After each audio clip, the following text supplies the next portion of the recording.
आदरणीय प्रधानमंत्री नरेंद्र मोदी जी के नेतृत्व में एनडीए सरकार के 11 वर्ष पूर्ण हो रहे हैं। इस अवसर पर भारतीय जनता पार्टी के राष्ट्रीय अध्यक्ष आदरणीय जगत प्रकाश नड्डा जी आपको संबोधित करेंगे। मंच पर केंद्रीय मंत्री आदरणीय अश्विनी वैष्णव जी हमारे साथ हैं। भारतीय जनता पार्टी के राष्ट्रीय महासचिव आदरणीय अरुण सिंह जी हमारे साथ हैं। आदरणीय सुनील बंसल जी हमारे साथ हैं। मेरा आदरणीय अध्यक्ष जी से आग्रह है कि मीडिया को संबोधित करें।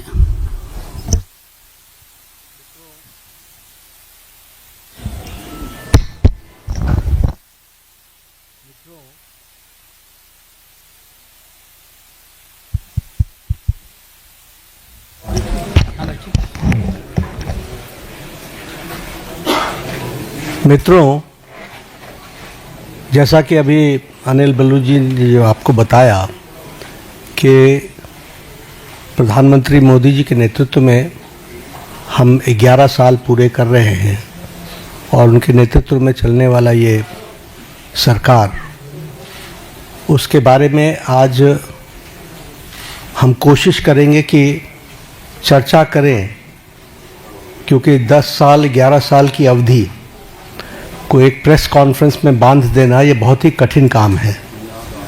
लेकिन फिर भी जो विकसित भारत और विकसित भारत में अमृतकाल और अमृतकाल के लिए जो सेवा, सुशासन और गरीब कल्याण, इस पे जो समर्पित 11 साल प्रधानमंत्री मोदी जी के नेतृत्व में कार्य हुआ है, वह स्वर्ण अक्षरों में लिखे जाने वाला कार्य हुआ है। It should be written in golden words, in golden letters, क्योंकि जो काम हुआ है वह अकल्पनीय और अद्वितीय, और इस बात को हमको ध्यान में रखना चाहिए कि किस तरीके से प्रधानमंत्री मोदी जी ने देश की राजनीति की संस्कृति, पॉलिटिकल कल्चर, देश के राजनीतिक संस्कृति, पॉलिटिकल कल्चर को उन्होंने परिवर्तित किया है। देश 11 साल पहले तुष्टीकरण पर और तुष्टीकरण के साथ साथ समाज को खंडित करके अपनी कुर्सी को सेव करना, यह एक राजनीतिक संस्कृति का तरीका बन गया था।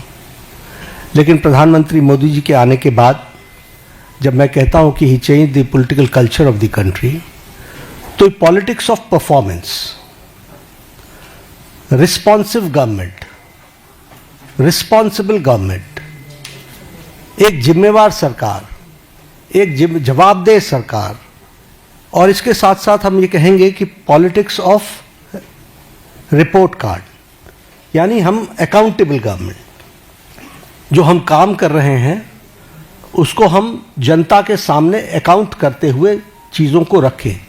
ये नई संस्कृति पैदा हुई, और इसलिए मैं बड़े गर्व के साथ ये कह सकता हूँ कि पिछले 11 साल में मोदी जी के नेतृत्व में चलने वाली सरकार ने भारत की राजनीति की संस्कृति को बदलकर न्यू नॉर्मल, न्यू ऑर्डर को स्थापित किया है। और यह सरकार एक असरदार सरकार है, इफेक्टिव गवर्नमेंट। यह सरकार दमदार सरकार है, और यह सरकार मजबूत फैसले लेने वाली सरकार है, आर्थिक अनुशासन लाने वाली सरकार है। पिछले 11 वर्षों में जो आर्थिक अनुशासन लाया गया, उसके लिए जो बोल्ड डिसीजंस लिए गए और उस समय जनता को साथ लेकर के किए गए, ये सारी बखूबियां हमको समझने की आवश्यकता है। ये जैसा मैंने कहा कि रिस्पॉन्सिबल सरकार है, रिस्पॉन्सिव सरकार है, पीपल लेड गवर्नमेंट, जनता को साथ लेकर के चलने वाली सरकार, और पीपल्स पार्टिसिपेशन, इसको भी हमने बखूबी देखा है। और हम सब जानते हैं कि ये सरकार पिछले 11 सालों में ट्रांसपेरेंसी की नई मिसाल पेश की है। इट्स ए ट्रांसपेरेंट गवर्नमेंट, और ये फ्यूचरिस्टिक गवर्नमेंट है। ये भविष्य को देख करके चलने वाली सरकार है। भविष्य को किस तरीके से हम आगे देश को ले जाना चाहते हैं, इसके बारे में सोच करके काम को करने वाली सरकार है। और इसीलिए वी टॉक अबाउट विकसित भारत, और विकसित भारत का ये अमृत काल, और ये 10 साल 11 साल ने विकसित भारत का बेस बनाया है। This we have to understand. और इस बेस को बनाने के लिए जो भी फैसले लेने थे वो सारे फैसले लिए गए हैं। आज के दिन मैं 2014 से पीछे जाऊं, इसकी आवश्यकता नहीं है, लेकिन हमको ये याद रखना चाहिए कि that government before 2014 was full of corruption. भ्रष्टाचार से आकंठ डूबी हुई सरकार थी, घोटालों से में संलिप्त सरकार थी, वाली सरकार थी। एक नेगेटिविज्म का वातावरण था, कुछ नहीं बदलने वाला। लेकिन 2014 के बाद हमने ऑप्टिमिज्म देखा है। The shift, when I talk about political culture, I talk about the shift from negativism to positive. आज हम मतलब मैं नहीं, भारत का आम नागरिक कहता है मोदी है तो मुमकिन है।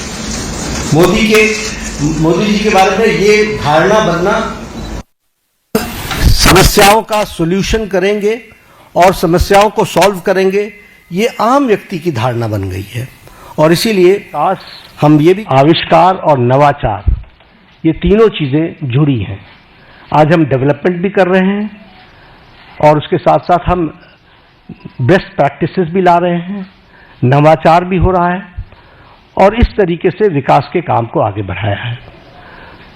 अगर मैं मोदी जी के शब्दों में बताऊं तो उन्होंने कहा है कि this decade will prove to be the base of the development of the future विकसित भारत। और इसी काम को लेकर के जो हम लोगों ने उनके नेतृत्व में जो उन्होंने नीतियां दी, परफॉर्म, ट्रांसफॉर्म, रिफॉर्म, इसको हर पॉलिसी में हम सबको देखने को मिलता है, हर नीति में हमको देखने को मिलता है। एवरी पॉलिसी आप देखेंगे तो इट्स डिफरेंट।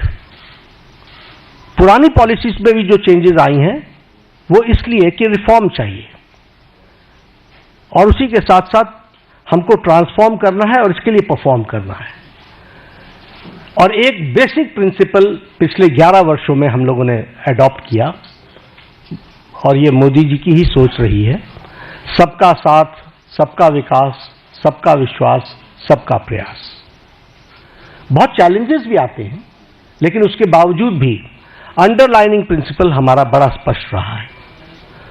अब मैं अगर बोल्ड डिसीजंस की बात करूं तो मैंने कहा कि इतने एक प्रेस कॉन्फ्रेंस में 11 वर्षों के बोल्ड डिसीजंस बता देना ये मेरे लिए बहुत कठिन होगा, लेकिन आर्टिकल 370 को एब्रोगेट करना,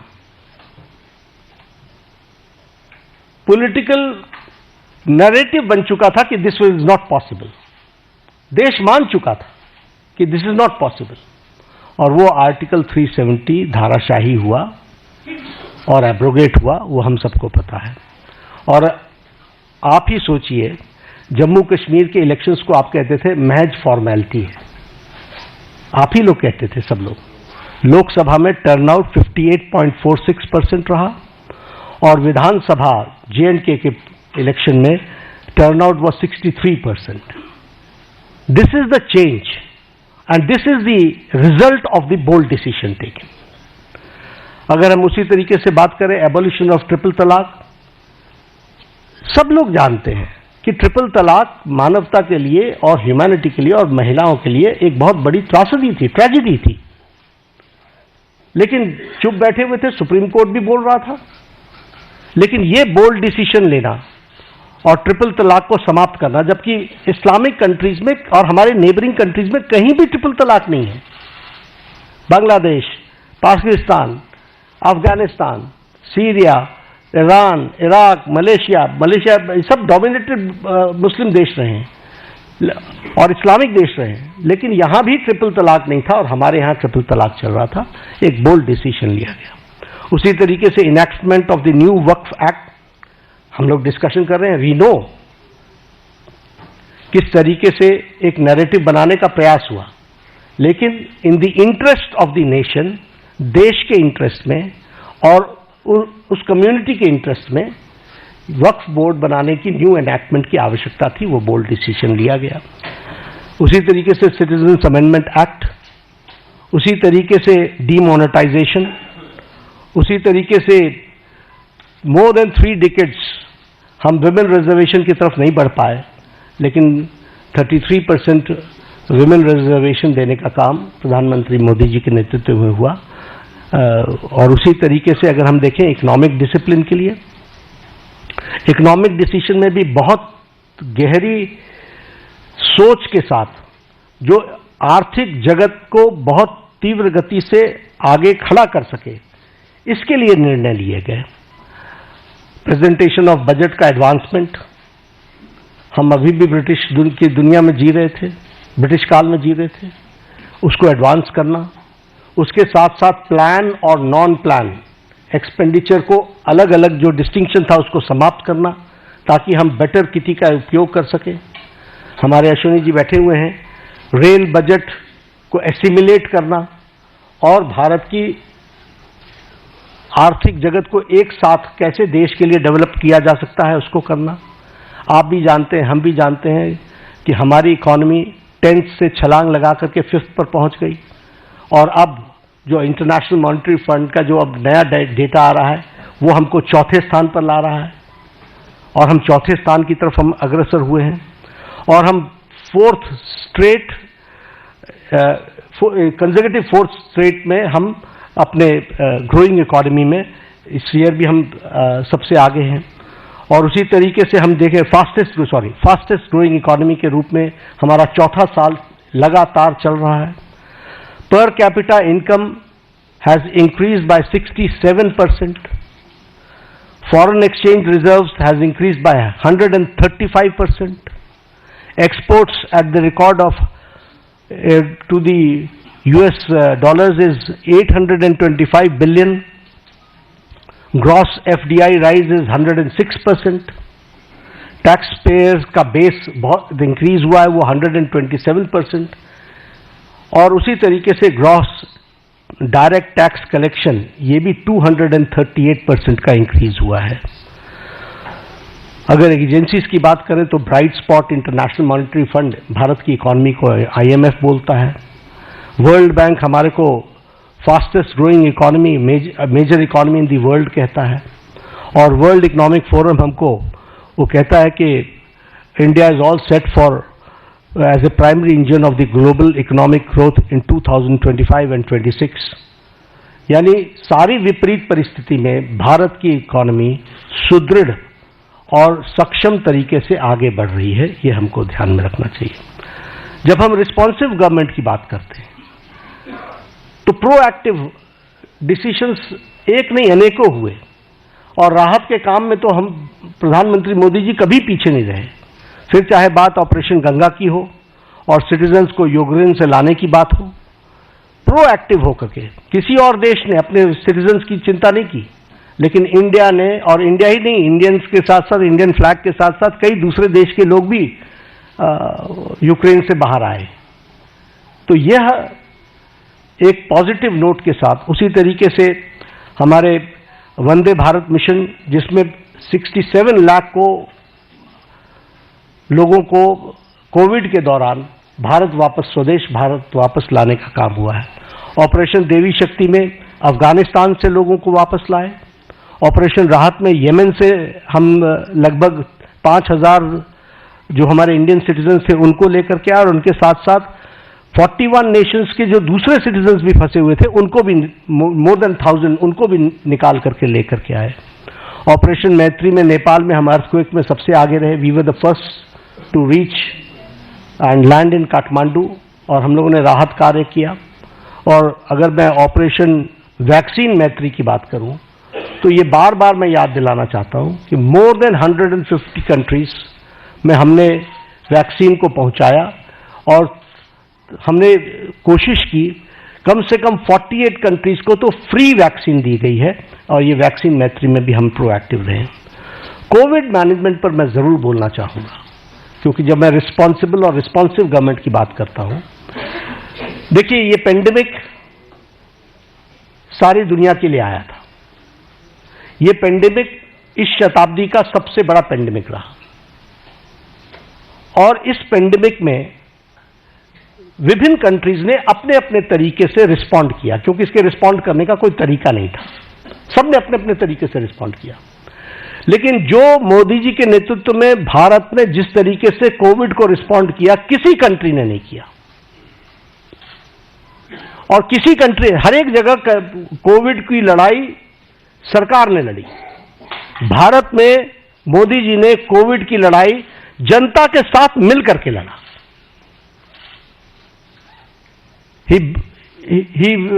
उन्होंने जनता को साथ लेकर के चलने का तय किया और इसीलिए जनता कर्फ्यू। दूसरे देशों में लॉकडाउन के खिलाफ आंदोलन हो गए, वैक्सीनेशन न लेने के आंदोलन चले, लेकिन भारत अकेला देश है जिसने 220 crore double dose free of cost लगा करके world's largest and the fastest vaccination programme हुआ है। तो आप बताइए कि ये रिस्पॉन्सिबिलिटी और रिस्पॉन्सिव सरकार का किस तरीके से उसको पूरा करने का प्रयास हुआ है, ये मैं कोविड के बारे में जरूर बताना चाहूंगा। पिछले दशक में हमने समाज के सभी वर्गों की चिंता की है, फिर चाहे वो हमारे शेड्यूल कास्ट भाई हैं, फिर चाहे वो हमारे ओबीसी भाई हैं, फिर चाहे वो हमारे ट्राइबल भाई हैं, सबकी हमने चिंता की है। उनके लिए हर एक के लिए अलग अलग नीतियां, अलग अलग कार्यक्रम, स्कॉलरशिप्स इस तरीके से देने का काम भारत सरकार ने किया है। अब यहां पर मैं स्कीम्स गिनाना शुरू करूंगा तो एक घड़ी लग जाएगी, लेकिन all schemes dedicated to SC, ST और हमारे ओबीसी भाई, इनके लिए चिंता की गई। उसी तरीके से महिलाओं के लिए विशेष करके ध्यान दे करके विमेन लेड गवर्नमेंट, विमेन को आगे रख करके बढ़ाने का काम करना, यह काम भी हमारी सरकार ने बखूबी किया है। और जब हम ये विमेन की बात करते हैं, फिर हेल्थ के सेक्टर में आप ले लीजिए, right from conception to delivery, फिर डिलीवरी के बाद vaccination, all programmes have been taken by government of India, all programmes. उसी तरीके से मैटरनिटी लीव, उसको 12 से 26 वीक्स तक बढ़ाना विथ सैलरी, विथ पेमेंट, और उसके साथ साथ बच्चे पैदा होने पर उनको मातृवंदना में योजना के साथ फाइनेंशियली सपोर्ट करना, ये सारी चीजें बताती है। और उसी तरीके से अगर हम देखें तो महिलाओं को, फिर चाहे आपने देखा इसरो में भी जब तस्वीर आई, जब चंद्रयान पे उतरा था, तो सबसे ज्यादा आपको वहां पर साइंटिस्ट महिलाएं दिखी थी। अगर आप देखें तो पायलट्स बनाने से लेकर के, आर्मी में कमीशन देने से लेकर के, एनडीए में भर्ती से लेकर के, अभी एनडीए से भी पास आउट हो गए हमारे गर्ल स्टूडेंट्स, गर्ल कैडेट्स, सैनिक स्कूल में ऑल 73, 76 हमारे जो सैनिक स्कूल्स हैं, 73 सैनिक स्कूल्स, उसमें उनको एडमिशन मिलना। इसके साथ साथ लखपति दीदी, और लखपति दीदी के साथ साथ हमारे सेल्फ हेल्प ग्रुप्स को प्रमोट करना। तो समाज के जो वर्ग जिनको थ्रस्ट देना चाहिए था, वो थ्रस्ट देने का काम 11 साल में हुआ है। एससी, एसटी, ओबीसी और हमारे महिला वर्ग को की मेन स्ट्रीमिंग करने का काम हुआ है। स्कीम्स के बारे में अगर मैं बात जैसे बार बार कर रहा हूं कि it will be very difficult for me कि मैं उनके आंकड़े रखने लगूं और स्कीम्स को रखने लगूं तो बड़ा लंबा समय चला जाएगा। जब मैं अकाउंटेबल गवर्नमेंट की बात करता हूं तो हमने अपनी रिस्पॉन्सिबिलिटी प्रधानमंत्री मोदी जी ने ली, गरीब कल्याण। अब ये गरीब कल्याण स्लोगन नहीं था, 70 साल से गरीबी हटाओ का नारा लेकर के हम नहीं चले रहे, हमने गरीब कल्याण करके दिखाया है। और आंकड़े इस बात के सबूत है कि 25 करोड़ लोग आज गरीबी की रेखा से बाहर आ चुके हैं। और ये मेरे आंकड़े नहीं हैं, ये आंकड़े नीति आयोग के हैं, ये आंकड़े इंटरनेशनल फोरम्स के, इकोनॉमिक फोरम्स के हैं। और उसी तरीके से extreme poverty has dropped by 80% decline. प्रधानमंत्री अन्न योजना, 80 करोड़ जनता को 5 किलो गेहूं या चावल देना, ये कोई छोटी घटना नहीं है। आवास योजना, आवास योजना में 4 करोड़ घरों को आप ही जब अपने ट्रैवल करते थे गांव में तो आपको खपड़ैल के मकान दिखते थे, फूस के मकान दिखते थे। आज आपको पक्के घर दिख रहे हैं। जिस सड़क पर आप चलते थे वो हाईवे में, कभी आप हाईवे पर होते थे, कभी हाईवे से नीचे होते थे, अगर आपको उन दिनों की याद हो। आज आप जिस हाईवे पर चलते हो आपको खुद ही ध्यान में लेना पड़ता है कि अगर डाइवर्जन लेना है तो स्पीड इतनी है कि 2 किलोमीटर पहले से ध्यान में लेना पड़ता है कि I have to go left. ये आज हाईवे की स्थिति बन गई है। और इसी तरीके से अगर हम देखें, जैसे कहा 4 करोड़ मकान बने हैं और 3 करोड़ ये अगले 5 साल में और बनने हैं, उसका भी सैंक्शन हो चुका है। उसी तरीके से उज्ज्वला योजना, 100% इलेक्ट्रिफिकेशन और 100% इलेक्ट्रिफिकेशन के साथ साथ जल जीवन मिशन, और जल जीवन मिशन में 364% हमारा घर का टैप कनेक्शन हम लोग दे पाए हैं। इस तरीके से काम हुआ है। प्रधानमंत्री किसान सम्मान निधि में किसानों को मेन स्ट्रीमिंग की गई है। प्रधानमंत्री फसल बीमा योजना में उसमें भी मेन स्ट्रीमिंग की गई है। और जैसा मैंने कहा कि 100% इलेक्ट्रिफिकेशन में सौभाग्य योजना हो, चाहे उज्ज्वला योजना हो, इन सारी योजनाओं के माध्यम से सारे कामों को आगे बढ़ाया गया है। जीवन for the insurance, may it be for accident or may it be term life insurance, इसको भी लगभग 40 crore people have been covered in this. आज 40 करोड़ से ज्यादा लोग इसमें कवर हुए हैं। और ये कौन लोग हैं? जो लोग अफोर्ड नहीं कर सकते थे, जो marginal section of the society थी। और जैसा मैंने कहा कि पब्लिक पार्टिसिपेशन, इस पर विशेष बल दिया गया। एक उदाहरण मैंने कोरोना का आपको दिया। कोरोना भारत सरकार के साथ साथ जनता ने लड़ा है, बाकी सब जगहों पर नहीं लड़ा है। बाकी सब जगहों पर स्ट्राइक्स हुई हैं। They have rejected the initiatives taken by government. Vaccination का भी हो चाहे लॉकडाउन का भी हो, हर एक मामले में उनको विरोध हुआ है। लेकिन यहां पर पीपल्स पार्टिसिपेशन, पीपल को साथ लेकर के चले। और अगर मैं बात करूं तो डीमोनेटाइजेशन की, मुझे याद है उस समय हमारे राजनीतिक दल लाभ उठाने के लिए किस तरीके से जनता को उकसा रहे थे। आप भूल गए होंगे, मैं भूलता नहीं, किस तरीके से जनता को उकसा रहे थे। लेकिन भारत का आम व्यक्ति बैंक के सामने घंटों खड़ा रहा, लेकिन he supported the demonetisation programme. This is people's participation. और ये मैं इसलिए बताना चाहता हूं कि लीडरशिप पर भरोसा होता है तो किस तरीके से जनता बिहेव करती है, this we have to understand. अगर मैं बात करूं न्यू एजुकेशन पॉलिसी की, यही देश है जहां एजुकेशन पॉलिसी को लेकर एजुकेशन की मिनिस्टर्स की कॉन्फ्रेंस एक साथ नहीं हो पाती थी। वहां आज हम एजुकेशन पॉलिसी पर एक साथ आ गए। क्यों?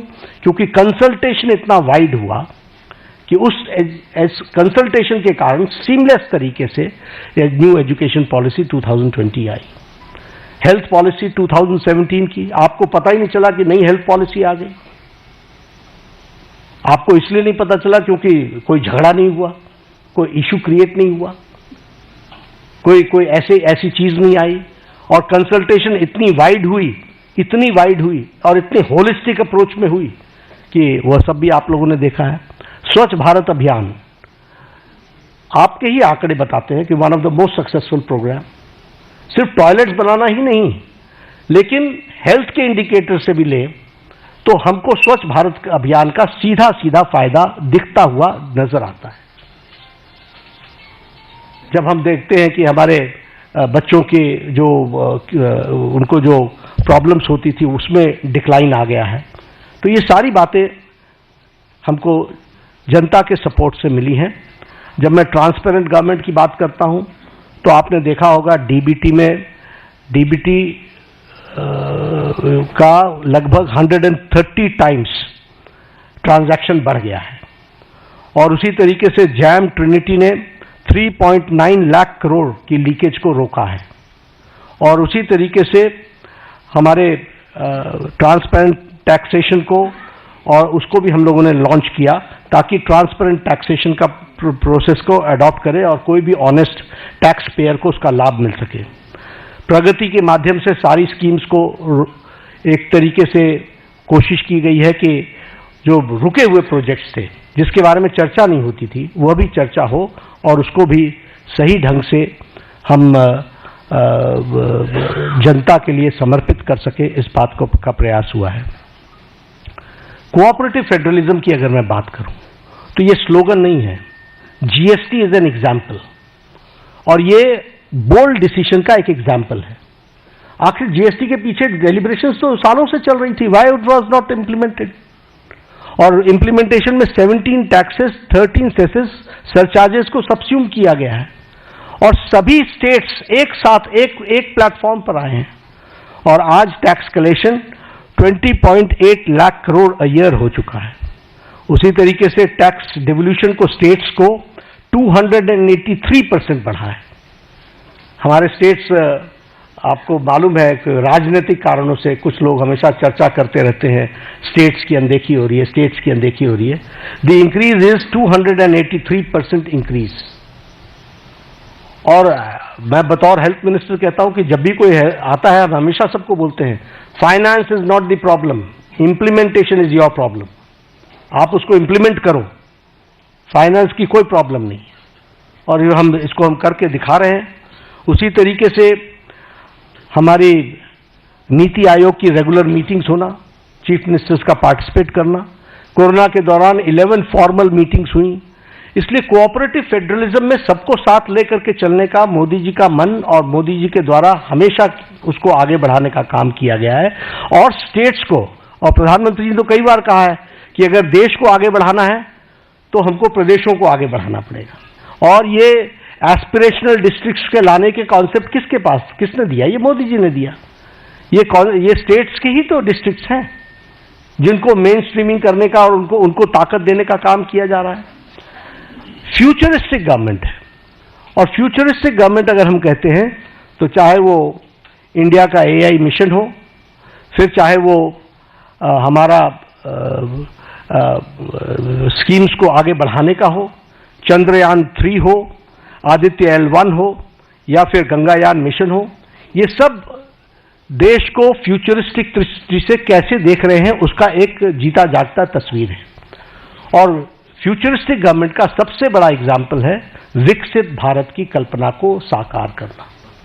उसके लिए हम कटिबद्ध हैं, उसको हम आगे बढ़ा रहे हैं। एक बात और मैं कहना चाहूंगा कि प्रधानमंत्री मोदी जी ने हर समस्या को सामने से कन्फ्रंट किया है। He has confronted from the front, कभी इधर उधर की बात नहीं की है। और आज मैं इसकी चर्चा जरूर करना चाहूंगा और आपको याद दिलाना चाहूंगा। एग्जाम्पल्स मेरे पास बहुत है, लेकिन जब उरी की घटना घटी तो प्रधानमंत्री जी ने अपने भाषण में कहा था, इसका जवाब दिया जाएगा। For the first time a prime minister ने अपने दुश्मन को सीधा सीधा संकेत किया। यह पहली बार किसी प्रधानमंत्री ने किया। आप सब लोग इंटरनेशनल पॉलिटिक्स को समझते हैं, इसके वाक्य का अर्थ समझना चाहिए। और उसके बाद सर्जिकल स्ट्राइक हुआ। जब पुलवामा की घटना घटी तो आप शब्द याद कीजिए, प्रधानमंत्री जी ने कहा था कि तुमने बहुत बड़ी गलती कर दी है, इसका खमियाजा तुमको भुगतना पड़ेगा। और उसके बाद बालाकोट का एयर स्ट्राइक हुआ। इस बार बिहार में पटना में, सीवान था शायद, मधुबनी में उन्होंने क्या कहा? उन्होंने कहा कि तुम्हें कल्पना से भी बाहर जवाब दिया जाएगा। और आपको मालूम है कि उनके ठिकाने, टेररिस्टों के ठिकाने और उनके एयरबेस सारे के सारे ध्वस्त कर दिए गए बियॉन्ड उनकी कल्पना से। तो और ये न्यू नॉर्मल बन गया है। This is the new normal. प्रधानमंत्री जी ने इस कन्फ्रंट करते हुए सामने से कहा है, एक स्पष्ट रूप में कहा है कि कोई भी टेररिस्ट घटना को एक्ट ऑफ वॉर समझा जाएगा। और साफ कहा है कि ये न्यूक्लियर वॉर की गीदड़ भभकी बंद करो। और साफ कहा है कि टेररिस्ट और टेररिस्ट को संरक्षण देने वाले में अंतर नहीं समझा जाएगा, तो हमें समझना चाहिए कि हम, चाहे वो कोरोना की घटना हो, चाहे वो टेररिज्म की घटना हो, किसी भी घटना को कन्फ्रंट इस सरकार ने पिछले 11 सालों में सामने से किया है और उसका मुंहतोड़ जवाब दिया है। अगर मैं लेफ्ट विंग टेररिज्म की लेफ्ट विंग एक्सट्रीमिज्म की बात करूं, नक्सलाइट्स की बात करूं, मैं 6 साल छत्तीसगढ़ का प्रभारी रहा हूं। मैंने कोंटा, सुकमा, बीजापुर, नारायणपुर, दंतेवाड़ा, ये सारे डिस्ट्रिक्ट्स घूमे हुए हैं, अच्छे तरीके से नाइट स्टे किया है। मुझे मालूम है कि नक्सलाइट प्रोन एरिया की हालत क्या होती है। लेकिन आपको जानकर के खुशी होगी कि affected districts have decline from 126 to 18 districts, और सारे top left wing extremist leaders eliminate हो चुके हैं, और हमारा रिडक्शन ऑफ वायलेंस 53% है। जो फेटलिटीज सिक्योरिटी फोर्सेस की होती थी उसका रिडक्शन 72% है, और रिडक्शन ऑफ डेथ 70% है। तो लगभग हम उसको समाप्त करने की ओर आगे बढ़ चुके हैं। एक समय था कि एक डिफेंस मिनिस्टर ये कहते थे कि हम बॉर्डर के रोड्स इसलिए नहीं बनाते हैं ताकि दुश्मनों को आने का मौका न मिले,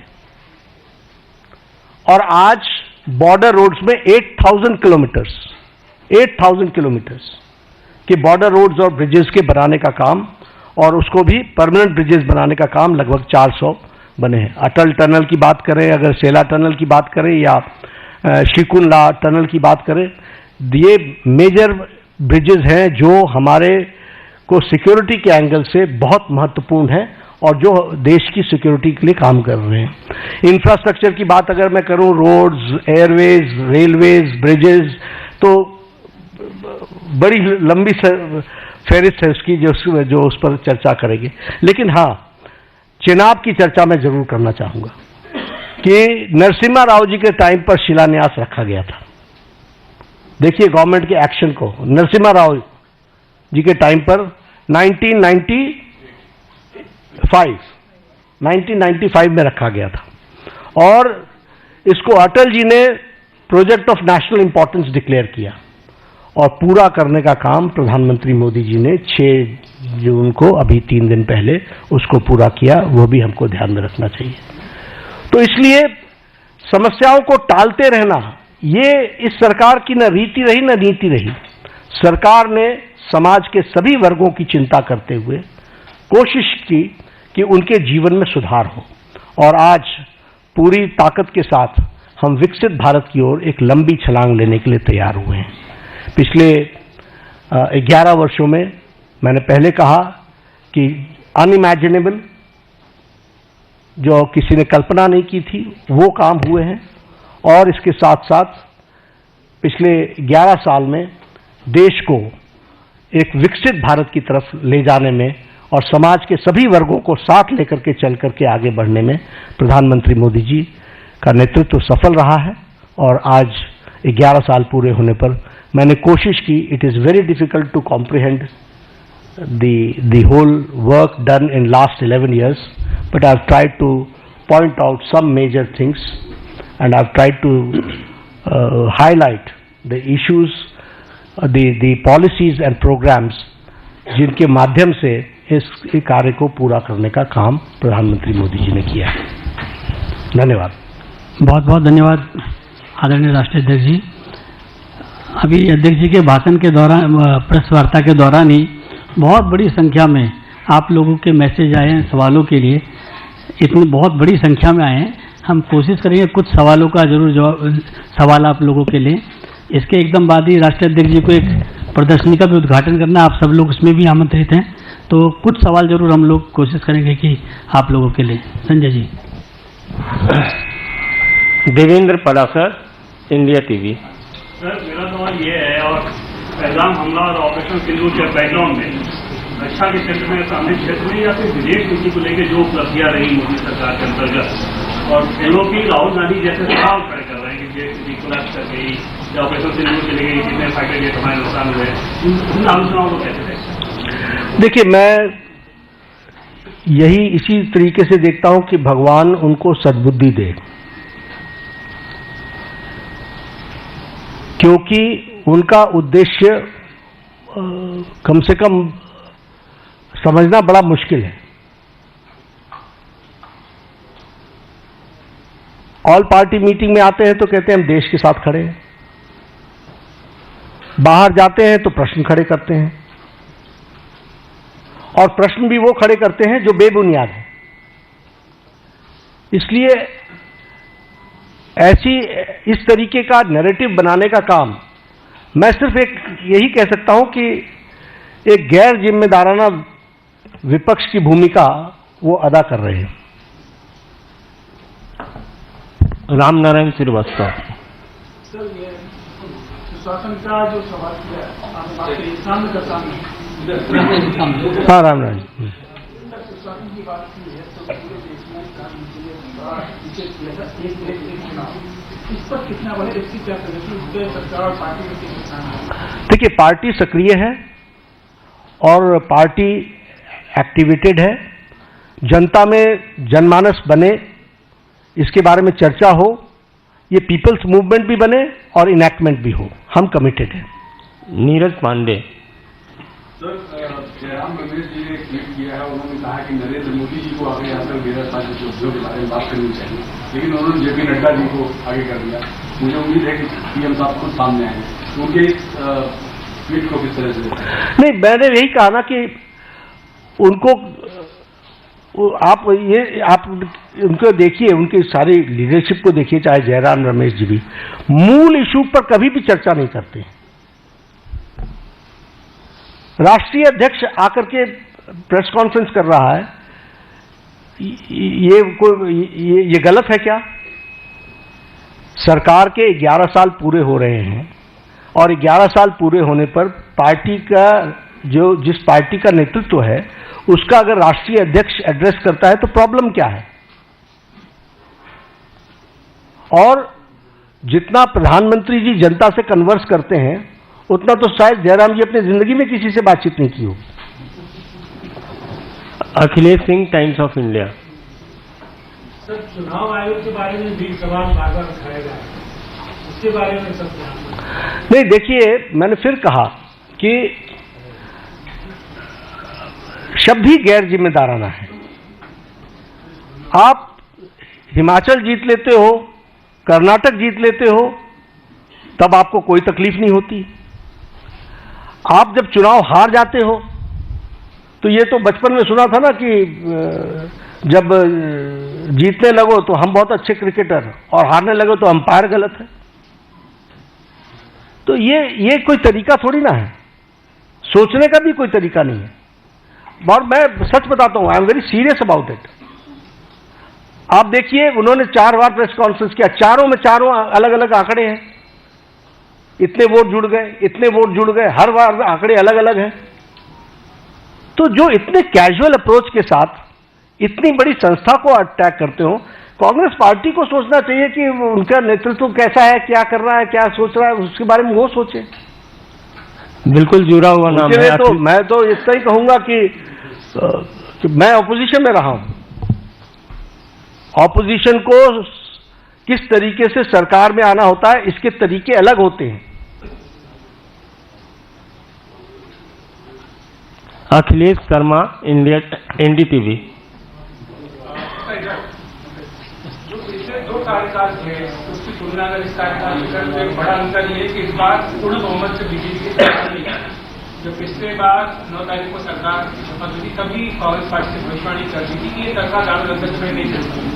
लेकिन अगर स्थिरता की बात करें तो एक के बाद एक विधानसभा चुनाव और बिहार का विधानसभा चुनाव सामने है, इसको लेकर के आपका क्या आकलन है? दूसरा, जो स्थिरता की बात कांग्रेस कहती कि ये सरकार पूरा अपना कार्यकाल नहीं कर पाएगी क्योंकि 2 सहयोगियों के ऊपर निर्भर। देखिए, एनडीए पूरा कार्यकाल भी करेगी और अगला कार्यकाल भी करेगी, आप उस पर चिंता ना करें। दिक्कत यह है कि जिन लोगों को तकलीफ है वो तो हमेशा इस तरीके की बातचीत करते रहेंगे।